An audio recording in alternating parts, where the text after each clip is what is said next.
I peeled a tiny sucker off my knife before I even saw the wreck. It stuck and came free with a little pop. Left a round sting. I laughed in my mask and said, "All right then, hello to you too." I clipped to the descent line and slid over the side. Regulator hissed in my teeth. Nice and steady. I like that sound. It fills your head and keeps your brain from making up other ones. The swell pulled the boat and the line quivered. Tug tug. I kept a bit of slack and rode it down. Blue, then gray, then green soup. Cold eddies wrapped my calves. Felt like thin hands, but it was just the water, I told myself. I popped my ears, blew a bit, kept my light down. The wreck showed herself dark first, an edge, then the shape. A freighter, small. Steel ribs and a busted spine, corals on the high bits. The descent line clipped to a cleat that looked too thin for the job. It groaned when the boat came up and the line went tight. I was alone out there. My boat, my call, my joke. I said into my reg, to fill the space, 5 minutes in, 5 out. We'll be back for dinner. I always talk. It makes the hiss feel like company. I checked my gauges. Plenty of air. Currents looked easy. I kept a hand on the line because I know better. You let go and you're just one more idiot reading the compass on his wrist, while the whole sea spins the wreck and you around. I could feel the line hum now and then. It sang a little when the swell pulled hard. I kept my body close to the steel, out of the pull. The deck was broken, so I went in through a tear on the starboard. Light down, fin tips soft. Silt jumped if you moved wrong. I kept it quiet. I ran my hand along the rust flakes and felt the little vibrations of crabs jumping. My light washed the bulkhead. There was a lot of growth, soft and clear, on the pipes, on the beams. Stringy stuff, like clear egg ropes. I poked one with my knife tip. It sagged and gelled and a cloud of silt puffed up when I knocked a bracket. I cursed. The hiss of my reg sounded loud. The silt swam up and ate the light. I pulled back and let it settle. I backed into a wider space and just breathed, let the hiss keep the beat.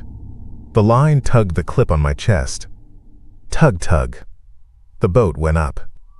The line went tight in my hand, and then slack again. I kept my gloved fingers in the loop. When the cloud cleared, I went in again and kept low. Egg strings were everywhere, hanging like laundry. Some had little things in them. You know when you see a shrimp fry? All eyeballs? Like that, but not right. Light hit them, and they flashed. Tiny glints. Not just reflections. Little specks of glow, greenish. Every strand had eyes. A lot of eyes. I didn't like that. I said, to no one, "You kids keep sleeping." I tried to joke it off. The hiss laughed for me. Something touched my wrist. Soft and quick. I looked, and a thin arm had wrapped once around my glove. I saw a tiny disc with suckers. Little dots. It latched, and the pressure went through the glove and kissed the skin. It popped when I pulled away. Pop! A sucker mark bloomed white, then pink. Made me think of a hickey for a stupid half-second. I flicked it off with a knife. It stuck to the blade, and I had to peel it. Pop, pop. It was like rubber but slippery. "All right, enough," I said. I swung the light across the bulkhead to see where these came from. The beam slid over rust and pipes, and then caught a patch where there weren't eggs. It was a little cave of beams and torn plating. At first it looked like a shadow. Then the shadow moved, fast but gentle, like hair in water. Fine arms, a lot of them, all feeling at once, and tucked in the middle were eyes. Not one big eye. Dozens. Tiny glassy beads that didn't blink. They drank the light with those little glints, the same as the eggs. They all turned at the same time. I felt stupid for acting like anything down there should look back. I backed up without meaning to. My fin kissed a panel and Silt jumped. The fine arms unfolded more. It wasn't big like the stories. Not one giant thing. It was a cluster, maybe, or a nest, or 10 little things that moved together. They hung back. They just breathed, if that's what you call it, arms waving the slow way. More of those little arms touched the edge of my light and slid away. My line flicked my chest again. I was aware of it suddenly. The pull, the tether, my umbilical, my lifeline. I got a flash of me stuck in there with the boat dragging me like a kite. I swallowed, tasted metal and spit. I said, "Nope." Quiet. I didn't want to kick up more stuff. I eased back the way I came. Silt rolled along the deck. My shoulders bumped a beam. I felt another soft touch on my calf. Suckers popped gentle through the suit. Pop, pop? I brushed it off and kicked back slow. I got clear of the doorway and into the open over the deck.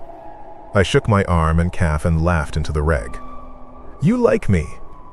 "I get it," I said. My hiss was steady but fast. Cold eddies licked the back of my neck where the hood left skin. The line went tight, hard. The boat bounced on a swell and the line sang, a thin whine. My clip took the strain. I felt my harness pull into my ribs. It jerked me up half a foot. My belly hit the deck edge. It scraped paint. Something tapped the hull somewhere above me. It sounded like knuckles. Tick, tick, tick. Could have been a crab. Could have been nothing. When you're down there, every sound is far and near. I looked up and saw the underside of the hull, the desert under the boat. No one there. Just my bubbles. I came up the line with my hand over hand, slow so I didn't get giddy.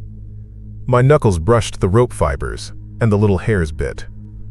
The hiss kept me honest. The boat shadow grew. I broke surface with the line in my hand and hauled to the ladder.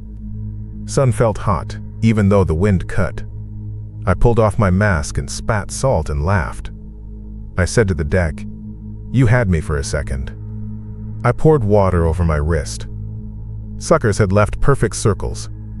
One bled a little. Not much. Like a rash. I got out of the suit enough to sit. Towel over the shoulders. I put a dab of antiseptic on the circles. It stung. Good. I wrapped a strip of tape around it. Didn't want to get it dirty. It was nothing. I put the kettle on the little burner. It rattled. I leaned on the rail. The sea was flat and wide. Gulls far off. The sun was strong. I could smell resin and rust and the hint of diesel from my own tank because I always spill a little. Felt good to be out. I keyed the radio and called it in. Just to check. Told the harbor I was fine. They asked if I was staying out. I said yeah. I said, "Just scouting. Nothing good down there. Old junk and fish salad." I didn't mention the eyes. I didn't say eggs or arms. It sounded stupid in the sun. I drank tea. Too sweet. I always put too much. It settled my mouth after the metal taste. I rolled my shoulders, stretched my hands, ran a rag over my knife. A tiny sucker was still stuck near the handle, dried and clear. I flicked it off. It clung to the rag. "Pop!" I laughed again. It was funny. Little hitchhiker. I did a mental list. I said it out loud. Knife, spare light, spool, slate, cookies. I don't write anything down when I have to move fast. I chant instead. My brain likes noise. I scanned the deck. My reel wasn't where I left it. My small reel, the good one with the orange line. I checked under the bench, checked the bucket. Not there. I saw the clip on my belt where it should have been hanging and felt the empty ring. I swore. It wasn't expensive. It was mine, though. It had my marks. I had been rewinding it when I anchored. Maybe I set it on the side and it slid. Maybe I bumped it going in. I pictured it sitting just inside that starboard tear on the deck plate, waiting. I pictured some crab making a home in it and laughed. Then I got annoyed. It's stupid to go back for a toy. It's more stupid to leave line in a wreck. The sun slid and went honey and then copper. I watched the current lines. Slack was near. It would be easy. In and out. While it was calm, I said it out loud to make it real. In and out. Grab the reel. No going deeper. No funny. I boiled more water. Drank more tea. I was alone. It was quiet. The tapping on the hull had come back once while I sat. Tick. 2 ticks. Maybe a fish. Maybe the line knocking. I knocked back with my knuckle and felt dumb and smiled. I suited up again.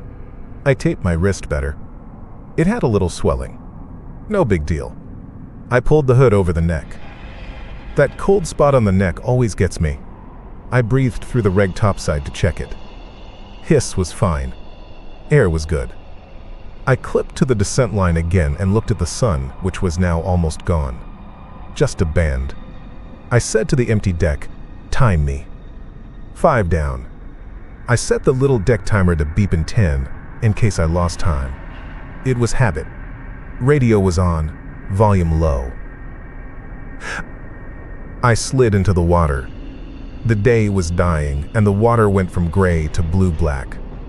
My light made a tunnel. The line hummed under my glove. It felt different at dusk. Closer. The world felt nearer. I breathed and listened to the hiss. It was louder now that the sea was quiet. No gulls. Just that and the pings of the boat, and the dull thuds when the swell hit the bow. I dropped to the wreck and went straight to the starboard tear. I didn't play tourist this time. I kept my left hand on the line. I ran a short length into the entrance and clipped it high on a pipe so I could follow it out. It was tight. I was careful with the fins. The silt sat like a carpet. I touched the floor with my knuckles and it puffed and then settled. I moved slower. I could feel my heart in my throat. Not fear, just the blood. The egg strings were thicker. They hung lower. Some had burst. The strands were ragged. The little things had come out. There were bits in the water, like skin. Thin, clear flakes. They stuck to the suit and to my light and off again with the flow. The glows were not just in the eggs now. They moved. Pinpricks sliding and blinking when they turned. I tried to breathe steady. The hiss had a hitch to it because my mouth was dry. I saw my reel. It was 3 meters in on the starboard wall, propped in a bracket where it had caught itself. The orange line looked silly bright in the beam. I went for it. I kept the line in my left, my shoulder tight to the bulkhead, my right hand slow. When my glove touched the reel, something touched me. Not one thing. A dozen little arms. They came from the side, from the floor, from above, soft and quick and all the same. They wrapped and popped. Little lips. Pop, pop, pop. Up my forearm, across the tape, on the back of my hand. They didn't hurt. Not like a bite. It was like being grabbed by 10 little kids. I said, "Knock it off," and shook. They let go and came back. The pops went up my wrist to the tape, then under it. I felt one on my neck where the hood seam was. Pop. The cold spot there didn't feel cold anymore. It felt like hot thumbprints. I grabbed the reel and tried to slip it off the bracket. It hung. I cussed and yanked. My shoulder bumped another pipe. Silt exploded. I couldn't see. My light hit the cloud and came back at me. The beam lit a wall of gray. I squeezed the reel and pulled slow. It came free with a scrape. The sound was sharp and real and stupidly normal in all that thick quiet. The line on my chest tugged hard. The swell had picked up or the boat moved. The clip creaked. I felt it in my ribs again. The pull dragged me sideways a little. I hit the beam with my hip. The reel spun in my hand and the orange line unspooled and caught around my wrist.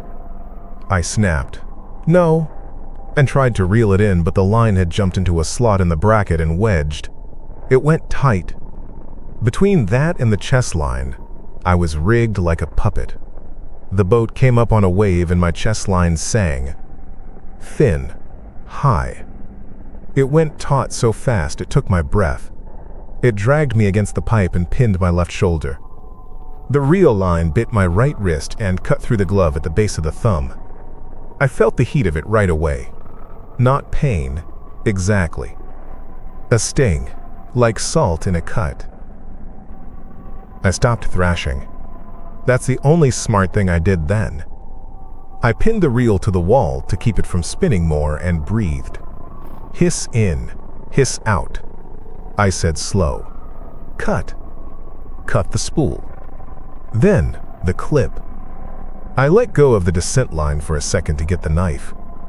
The ceiling felt like it dropped an inch. The silt fell on me like snow. The little arms didn't fall. They climbed. Pop, pop, pop, pop. The sound was so soft it made me think of bubble wrap in a pocket. Up my neck, under the edge of the hood, on my jaw. One sucker got the edge of my earlobe.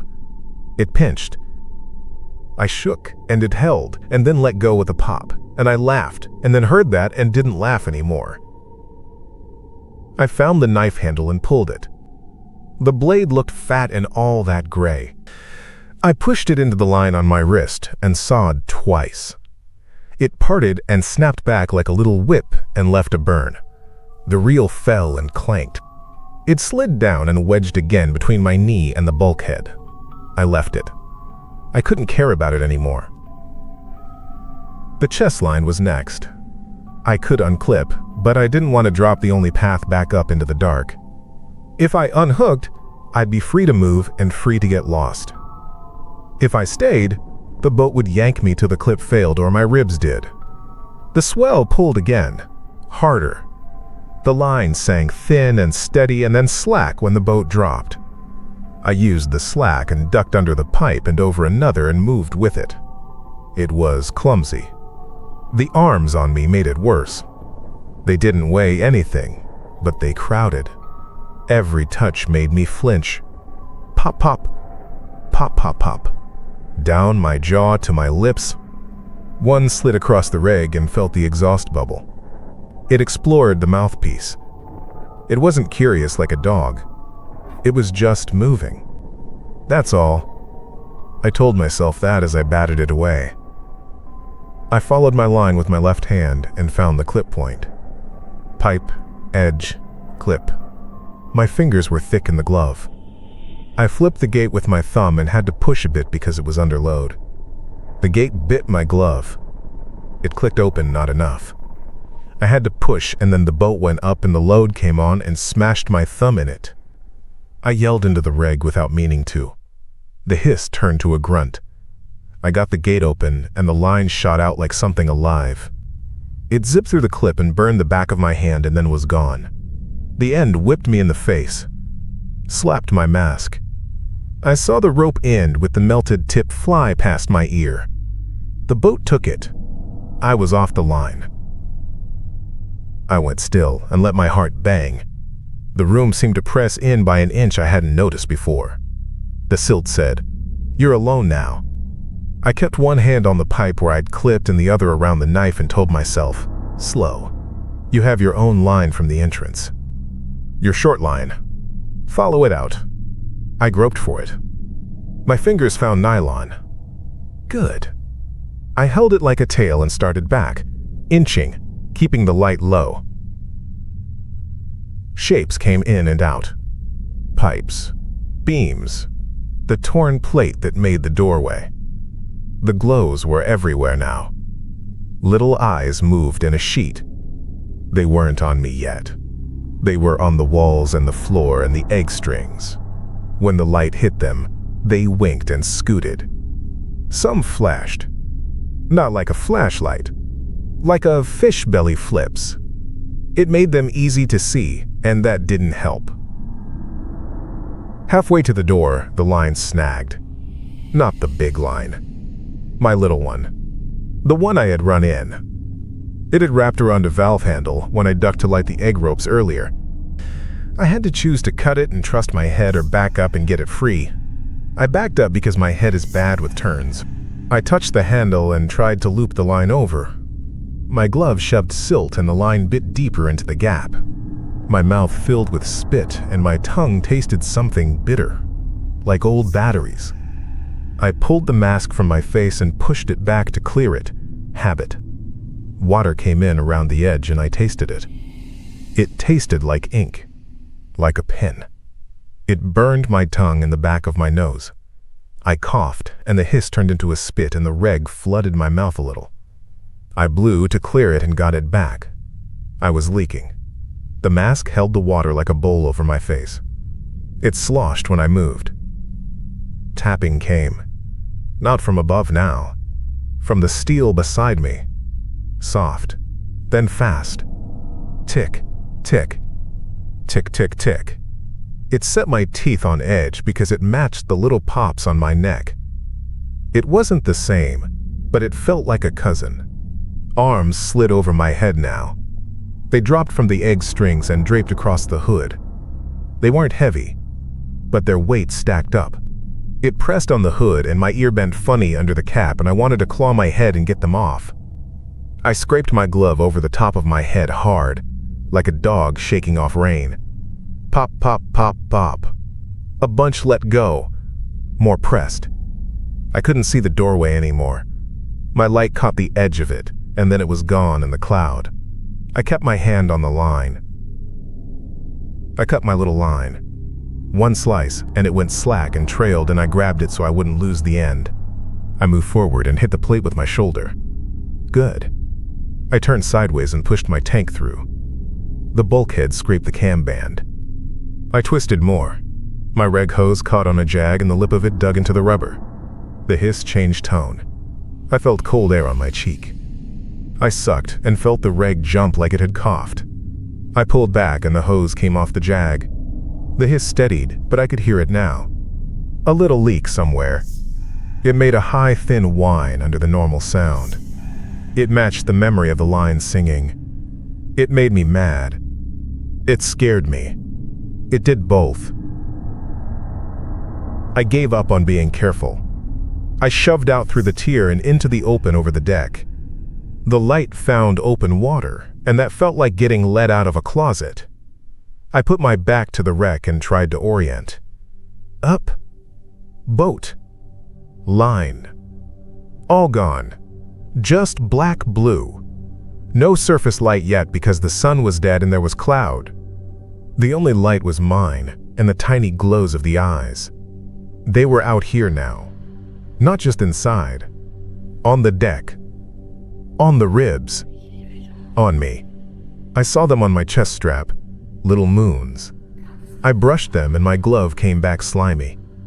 Ink taste came through the mask again. It was in the water now, not just in my head. It made my throat feel small. I looked for my bubbles to see which way was up, like they tell you when you're stupid in a car upside down. I saw them go and I swam that way. The cold got deeper. Eddies wrapped my knees and spun my ankles. They weren't current. They were the temperature pockets you get when big water moves under small. They swirled and then went still. It made my stomach jump. The tapping on the hull was there again, faint behind me. It faded as I went away and something like relief came and then moved when a clutch of arms found the bare bit where my hood and mask meet at the cheeks. They found the seam and pressed and slid.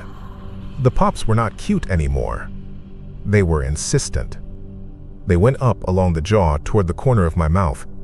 One got the very edge of the mouthpiece. It was just a ring of soft flesh and small suckers, but it had grip. It latched and pulled. The reg tugged in my teeth. I bit down. Another arm slid under the bottom lip. I spat and blew, and it let go with a wet sound. Ink swam in the mask now. Not a lot. A little ribbon that made the whole world taste like coins. I was aware of the time. I checked the gauge. My light made it glare. A third gone that I should have had. The leak had been real. I was not at half, but worse. I did math badly. I said, up and away from the wreck. No stops. You can surface and get on the boat and be stupid another day. I kicked and the arms trailed. The ones on the hood stayed.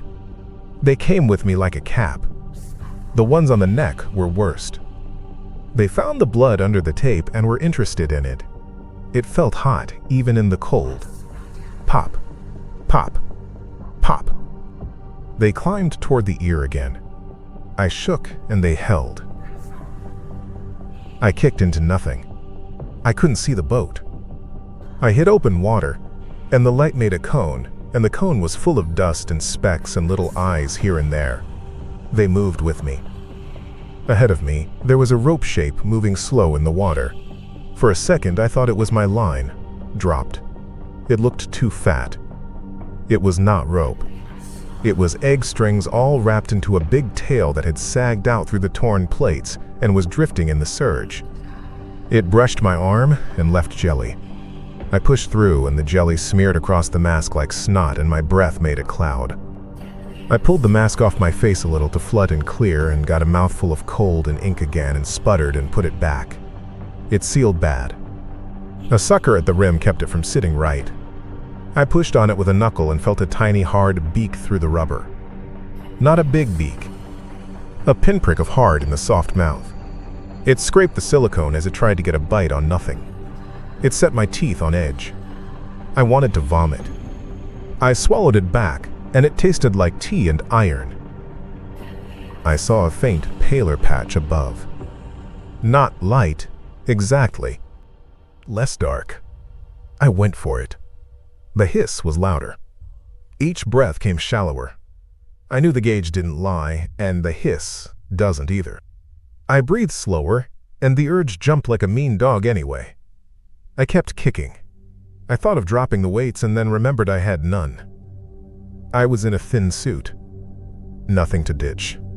I was a thing with lungs and a bunch of little hands on me. I smelled the boat before I saw it. Diesel and rope. The hull shadow slid in and out above, a darker dark. I aimed for it. When I got close, the tapping started again, louder. It wasn't the hull. It was the arms on my mask. Pop, pop, pop, pop. They wanted the glass. They were all over it now. 3, 4, 10. Each one made a little suction sound. It was soft. Friendly even. It sounded like kisses from a kid. It was awful. I grabbed at the ladder rungs. They were slick. My gloves skipped and then held. I pulled up. The arms didn't like the air. The ones on my neck shifted. They tightened for a second on the skin and then let go. Pop! Pop! It hurt then. It left circles that bled a little under the hood. I got my head up. My mouth was right at the line of the sea, and I turned and spat ink and salt. The reg stayed in my teeth. I got the mask off with one hand and threw it up onto the deck. It slapped and stuck. I pulled with both hands and got my chest to the ladder. The boat pitched under me and the ladder went up. I went up with it and then down and hit my ribs and made a sound I didn't like. The arms on my head slithered away into the black. I wanted to scream laughter or swear at the sound they made when they let go, but I couldn't find the breath. I heaved up again and got a knee on the rung. That was when the line, my dropped big line, the one I'd let go down there, the one the boat was still dragging from the cleat, swung in the water and wrapped my left ankle. Not mean. Just one turn. The swell snapped it tight. It bit into the suit and skin, and it took my leg out and folded me backwards into the water. My chin smashed the ladder, and my teeth clacked into the mouthpiece and pain sparked. The hiss jarred. The reg slipped half out. Water came in on one side. I kicked with the other leg, and that just made the line dig deeper. The song of the rope came up through the ladder into my arms and bones. It made my head ring. I went under. The world went small. The boat's hull blocked the light. There was just black and the little glows. So many now. It wasn't a few. It was a lot. The hatchlings, if that's what they were, had followed the hull's shadow up. My light was on the deck with the mask, and I had only the glow from them. They made a cloud in the water. They weren't bigger than my hand. Arms like threads. They moved quick. They came for the glass mask on the deck, but it wasn't there for them. They came for the moving thing that made bubbles. Me. They hit my face first. Without the mask, they found skin. Suckers bit my cheeks and lips and eyelids. The pops were not cute. They were obscene. They took the tender skin and clamped, and each one made a little vacuum that drew my capillaries up and made my face feel too big. One got my right eye. The pressure was white and sharp, and my eye swam away from it in my head, and I pawed it off, and the skin held a moment and let go with a pop, and the sight came back in a float of stars. Arms found the reg and looped it. One got over the exhaust and sealed it a second, and I felt the breath back up in my mouth, and there was nowhere to put it. I clenched my teeth and kept the mouthpiece with them. I was not letting that go. It was all I had. I had had some stupid idea that I would be able to haul in and stand and spit and curse. That idea blew away like a fart. I thought of speaking into the camera then because I had clipped a little recorder to my chest out of habit when I went back in. I hit it with my thumb. The red dot glowed. It heard the hiss in my heart and the tapping. I said, if you pull the boat, you'll find me off the stern. I cut the line. I'm under. I'm at the ladder. It came out like, IFFFF Ulbo, find me OFSS. But I said it anyway because I needed to say something that was not inside my head. The line on my ankle went tighter. It sang up my bone. A cold eddy ran around my calf and knee. It told me the boat swung. I pulled with my hands on the rung, and the line held me back.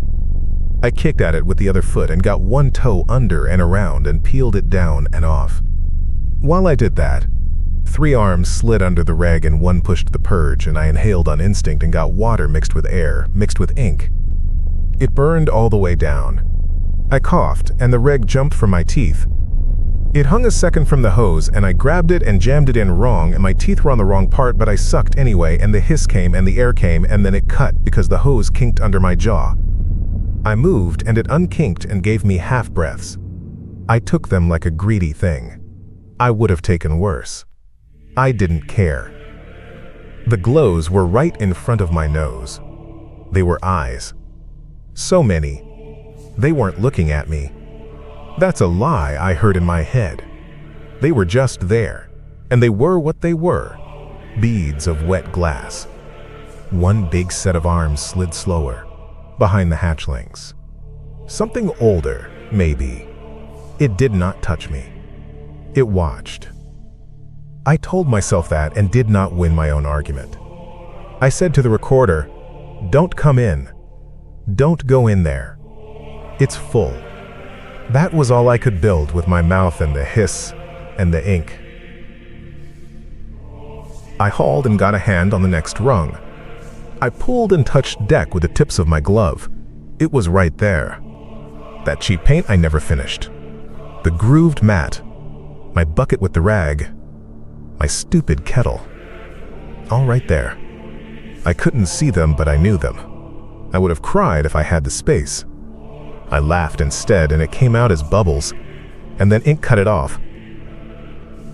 The reg slipped again. Not from me. From a dozen small pulls. They had more leverage now with me bent. They held and pulled like kids doing a rope game. The popping climbed my neck like a zip. Pop, pop, pop up the side, behind the ear, across the temple. One on the soft in front of the ear. It bit and held, and my face flashed hot. They found the corner of my mouth and the retainer on the mouthpiece and peeled it. The reg came loose on the left. I spat and tried to get it set, and a hand, a real hand, my own dumb hand, knocked it sideways and it found the water. It stayed attached by the hose. It bubbled away. It was right there. I grabbed and missed and grabbed again and got my fingers on it, and the hose went tight because it had looped behind the rung and it levered out of my grip, and I made a noise I won't write because it was not sound. I thought then like a sober person for a second. I thought, drop everything and stand. Get your head out. Air is right there. I let go of the reg and the lines and put both hands on the top rung and pushed and stood, and the line around the ankle came back like it had been waiting and pulled, and I went down. The recording caught the hiss, then gurgles, then nothing but the little sounds. The soft suction pops on the mask glass that lay on the deck above me where I had thrown it just before. It stuck. It held. It popped. The red dot on the recorder burned and made the little reflected glints look like more eyes. The line under the boat was taut. It sang. Then there was only the singing of it and the ticking where the arms tapped the hull in the dark. Then that stopped too.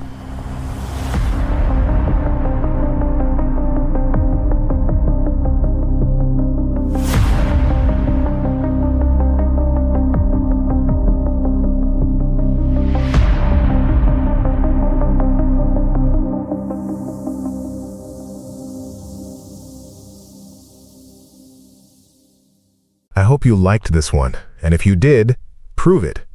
Hit that like button, subscribe, and make sure you come back for more. It takes a second, and it really keeps this channel breathing. There's another story waiting. You should probably watch it before the lights flicker again. See you in the next one.